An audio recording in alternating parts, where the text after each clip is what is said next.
একটি কবিতা লেখা হবে, তার জন্য অপেক্ষার উত্তেজনা নিয়ে লক্ষ লক্ষ উন্মত্ত অধীর ব্যাকুল বিদ্রোহী শ্রোতা বসে আছে ভোর থেকে জনসমুদ্রের উদ্যান সৈকতে।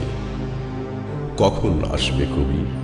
একটি কবিতা পড়া হবে, তার জন্য কি ব্যাকুল প্রতীক্ষা মানুষের। কখন আসবে কবি? কখন আসবে কবি?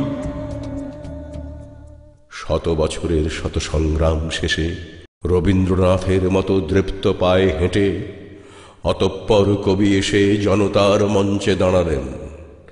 তখন পলকে দারুণ ঝলকে তরিতে উঠিল জল, হৃদয়ে লাগিল দোলা, জনসমুদ্রে জাগিল জোয়ার, সকল দুয়ার খোলা।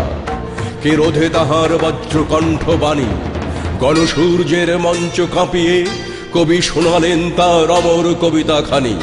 এবারে সংগ্রাম আমাদের মুক্তির সংগ্রাম, এবারে সংগ্রাম স্বাধীনতার সংগ্রাম। জয় বাংলা। সেই থেকে স্বাধীনতা শব্দটি আমাদের।